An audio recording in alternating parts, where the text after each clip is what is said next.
దేశవ్యాప్తంగా కార్మికులు, రైతులు, ప్రజలు ఎదుర్కొంటున్నటువంటి సమస్యలు పరిష్కరించాలని చెప్పి 26వ తారీఖున అన్ని చోట్ల బహిరంగ సభలు జరగబోతా ఉన్నాయి. ఆ ర్యాలీని, బహిరంగ సభను జయప్రదం చేయాలని చెప్పి ఈరోజు కడప కార్పొరేషన్ నుంచి Kotireddy circle, Apsara circle, doctor BR Ambedkar circle, Krishna circle, NTR circle వరకు వచ్చి స్కూటర్ ర్యాలీ ప్రారంభించి అక్కడ ముగించడం జరిగింది. ముఖ్యంగా బీజేపీ ప్రభుత్వం అధికారంలోకి వచ్చినామంటే కార్మిక చట్టాలన్నీ రద్దు చేసింది. 4 లేబర్ కోడ్లను కూడా తీసుకొచ్చి ఈరోజు కార్మిక వర్గం పైన దోపిడీ దారుణంగా ఈరోజు వెట్టి చాకిరీ చేయించుకునే ప్రయత్నం చేస్తూ ఉంది. దీనిని కార్మిక సంఘాలుగా, సిఐటిగా, ఏఐటీస్గా, రైతు సంఘాలు, వ్యవసాయ కార్మిక సంఘాలుగా తీవ్రంగా వ్యతిరేకిస్తూ ఉన్నాం. ముఖ్యంగా కడప జిల్లాలో స్టీల్ ప్లాంట్ లేదు, విశాఖ స్టీల్ ప్లాంట్ ప్రైవేటీకరణ చేస్తూ ఉన్నారు.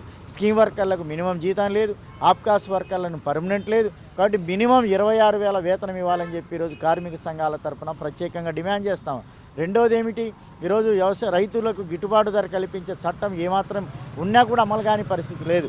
వ్యవసాయ కార్మికులకు సంబంధించి మినిమం 200 పని లేదు, రోజు కనీసం 30-40 రూపాయలు కూడా పడే అన్యాయమైన పరిస్థితి ఉంది. కాబట్టి మినిమం 600 రూపాయలు ఇవ్వాలని చెప్పి డిమాండ్ చేస్తున్నాం. కాబట్టి కార్మిక వర్గం ఎదుర్కొంటున్న సమస్యలు తక్షణమే పరిష్కరించాలని చెప్పి, పబ్లిక్ సెక్టార్ను కాపాడాలని, ప్రభుత్వ ఉద్యోగుల రక్షణగా, భద్రతగా ఈరోజు లేబర్ కోడ్లను రద్దు చేయాలని చెప్పి కార్మిక సంఘాల తరఫున రేపు 26వ తేదీ కార్యక్రమాన్ని జయప్రదం చేయాలని మీ తరఫున ప్రత్యేకంగా విజ్ఞప్తి చేస్తూ ఉన్నాం.